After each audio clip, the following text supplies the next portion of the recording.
Ma grande ambition serait de pouvoir décrire toutes les contrées de la Terre et de les faire apparaître aux yeux du lecteur comme s'il m'avait été donné de les parcourir moi-même et de les contempler sous leurs divers aspects.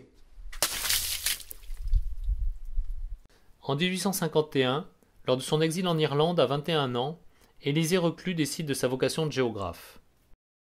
C'était au sommet d'un tertre qui commande les rapides du Shannon. C'est là, dans ce site gracieux, que naquit en moi l'idée de raconter les phénomènes de la Terre. Je crayonnais le plan de mon ouvrage. Les rayons obliques d'un soleil d'automne doraient ses premières pages et faisaient trembloter sur elles l'ombre bleuâtre d'un arbuste agité. 20 ans plus tard, cette terre, le géographe la découvrira du ciel. Durant la guerre contre la Prusse, Reclus s'engage dans la compagnie des aérostiers militaires du célèbre Félix Nadar, pionnier de la photographie aérienne, auquel il écrit : Monsieur, j'ai eu le bonheur d'être inscrit comme aspirant aéronaute.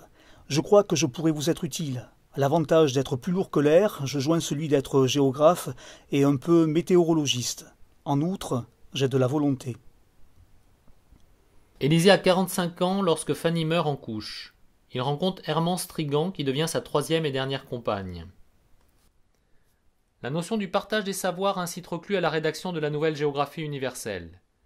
Il l'envisage comme une approche didactique de la géographie. Voir la Terre, c'est pour moi l'étudier.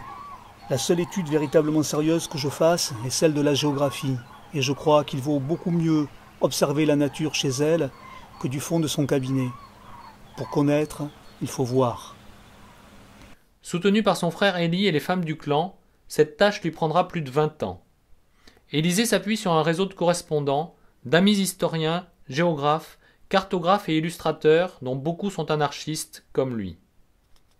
De 1876 à 1894, le groupe écrira 14 000 pages manuscrites à la plume, rassemblées en 19 volumes, soit 8 millions de mots alignés qui représentent 160 km d'écriture, plus de 1700 illustrations et cartes en pages pleines, dont certaines colorisées, et près de 4000 croquis et dessins à la main. Reclus innove en plaçant la géographie dans le contexte historique et spatial, créant la notion de géographie sociale, qu'il définit ainsi dans la préface de L'Homme et la Terre. La géographie n'est autre chose que l'histoire dans l'espace, de même que l'histoire et la géographie dans le temps. Pour lui, le géographe doit savoir penser l'espace. L'homme et la nature prenant conscience d'elles-mêmes. Comptant parmi les pionniers de la géographie contemporaine, Élisée Reclus estime que l'humanité fait partie de la nature, mais qu'elle la dépasse par son aménagement raisonné.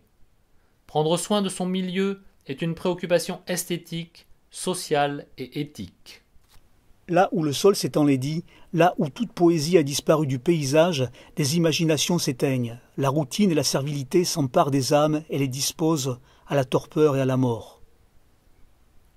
J'ai parcouru le monde en homme libre. J'ai contemplé la nature d'un regard à la fois candide et fier.